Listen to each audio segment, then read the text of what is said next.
That day when evening came, he said to his disciples, "Let us go over to the other side." Leaving the crowd behind, they took him along, just as he was in the boat. There were also other boats with him. Now a furious squall came up, and the waves broke over the boat so that it was nearly swamped.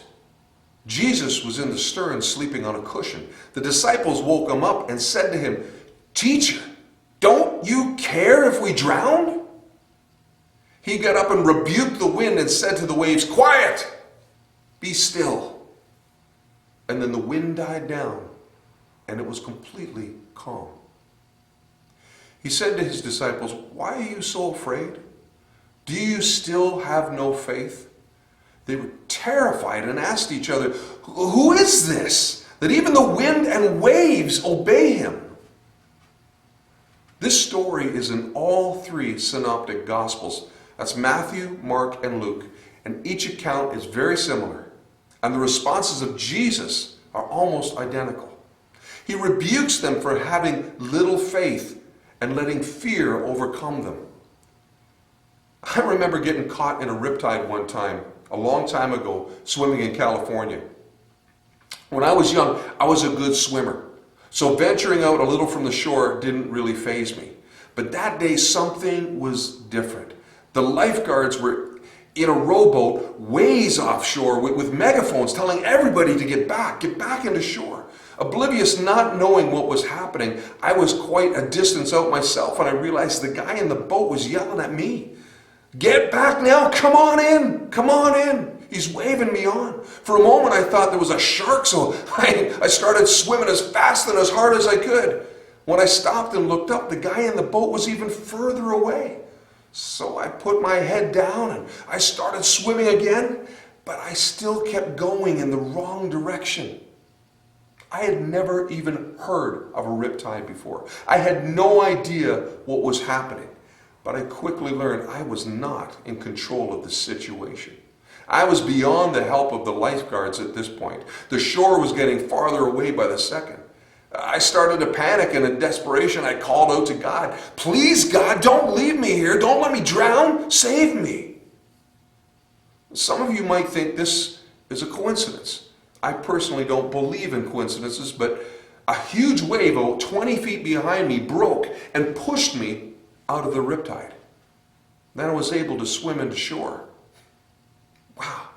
I think the thing that got to me the most was I believed I was a good swimmer. I had never been afraid of water before, and for the first time in my life, I knew I wasn't in control. And that was the worst feeling of all. The truth is, we are not really in control of much in this life. Being in control of things in our lives is really just an illusion. That's probably what freaked out the disciples the most. I mean, you have at least 4 seasoned fishermen in the boat who knew that lake inside and out. They regularly had been in the worst weather before, but this time they knew there was nothing they could do. They had no choice but to wake up Jesus.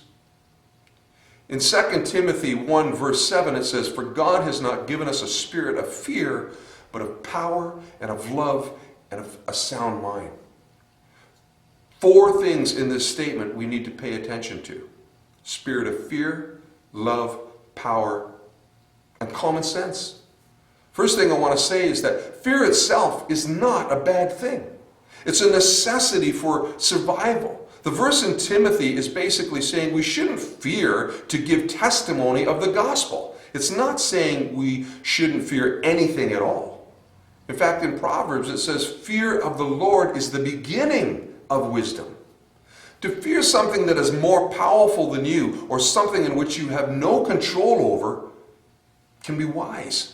Even Jesus says, "Do not fear those who can kill the body but not kill the soul. Rather be afraid of the one who can destroy the body and the soul." God is all powerful. He is always in control. It may not look like that at times, but He is. If we fear Him or give Him reverence, who has all power and all ultimate control, then everything in life is secondary. You see, it's about getting our priorities in order. So why did Jesus rebuke them for being afraid? Was it because they should have had more faith to have taken control of that storm themselves? I think more of the key to this answer lies in the Gospel of Mark. You see, if you notice, the response of the disciples in Mark is slightly different than the other two Gospels. In Mark, they say, "Don't you care if we drown?" In this time of trouble, they were questioning his love for them. He basically responds with, "You know me better than that. Why are you so afraid? Have you forgotten who is in the storm with you?" That is the key. In these uncertain times, we need to remember who is in the storm with us. Does that mean we shouldn't fear our circumstances and just go on living life the way we were? Absolutely not. Remember, the Spirit also gives us the power, love, and common sense when spreading the gospel. And we spread the gospel in everything we do, including our actions and reactions to life's circumstances. Out of love for one another, we need to use common sense to do whatever we can to assist in stopping this pandemic. If that means staying indoors, isolating ourselves, buying supplies sparingly so that all have enough, then that is what we need to do. Remember, the Spirit promises us power to go through the storm. Does this mean that the Christians are exempt from the virus? No. I see nowhere in Scripture where it says we are exempt from suffering. But again, this is where love and common sense meet. If we do all we can do in these times to keep ourselves healthy and help our fellow man, should we fall ill, then remember He will give us the power to deal with it. Our lives are in His hands. He promises to never leave us or forsake us. So let's do what we need to do. Stay indoors, spend time in His Word. If you don't know Jesus, now is a good time to seek Him out.